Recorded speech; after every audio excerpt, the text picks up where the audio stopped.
You know, one of the cool things about having this platform that we built together is that not only do we spotlight entrepreneurs, business owners, real estate brokers, and everyone in the real estate field, we also have those special episodes like today when we turn on the red light.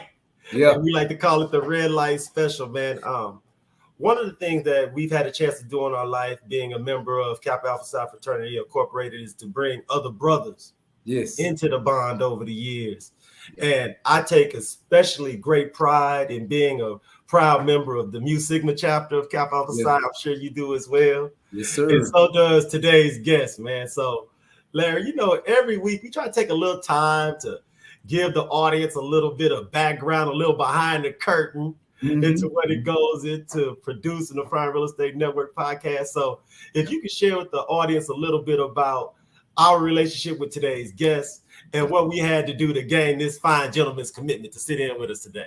Well, man, this one is easy, man, because this guy here, we had an opportunity to take part in who he is 15 years ago. And so with that being said, man, it was easy, man, just reaching out. Well, I would say it was easy because his schedule stays booked, man. So, you know, just having an opportunity to reach out to him, finding a way to align our schedules and get him on the podcast, man, has been an amazing experience. But for the most part, man, he's always been an advocate of what it is that we do. We've been an advocate about what it is that he does. And when the guests have an opportunity to meet him, they're going to see why. They're going to see the energy behind him.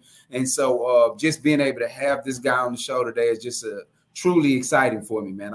I love to watch our growth. I watched him grow to who he is today and just continue to watch that engine run, man. Oh, man, without any further ado, I'd like to introduce this week's guest. This fine gentleman is not only a professional comedian, he is a social media superstar, and most importantly, a proud member of Kappa Alpha Psi Mu Sigma chapter. I want to thank him so much for sitting in with us, one of the funniest men in the world. And I'd like to introduce Mr. Canice. Nana, how you doing, brother? Man, I'm out here. What's up? What's up? First of all, happy 25 years, you know what I'm saying? And to be first, you played 25 years ago in Nacogdoches. You the realest ever. That's what it should be called. Prime realest ever network. Because that was back out there. Y'all ain't had no cell phones. You know what I'm saying? That's true. It was over with. Yeah, facts, man. Big facts. Big facts. 97? Man, come on. Look, bro, man. Look, first things first, man. Thank you so much, man. You just represented for us, man. You held it down at homecoming, man. I've always been so impressed, no matter how far your career is taking you.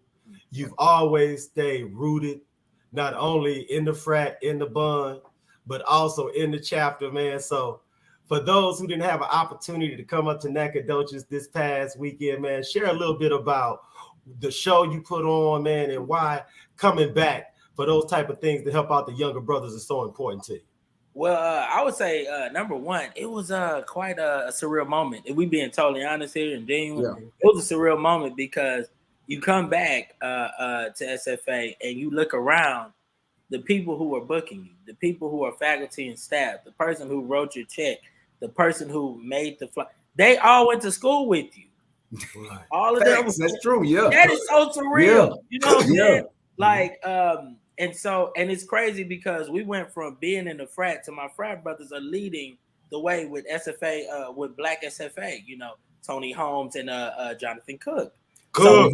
That's right. We literally went from going to the events and planning just the undergrad events, but still going to the alumni events.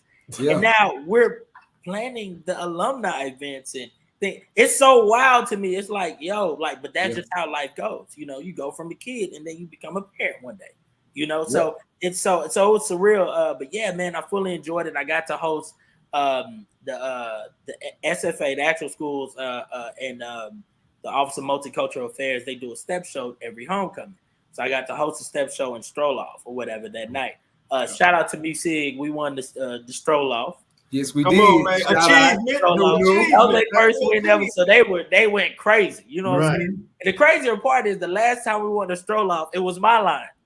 Oh man, I'm not lying to you. Right. We still got pictures of it. That's the last time we went an actual Stroll-Off. So shout out to them because we there's certain things we take serious. You got to do an aisle show, and they was doing their stuff on stage, but then they hit the red light on, they hit the aisle, got the ladies going crazy. I was like, that's how you do it, youngsters. So yeah, man.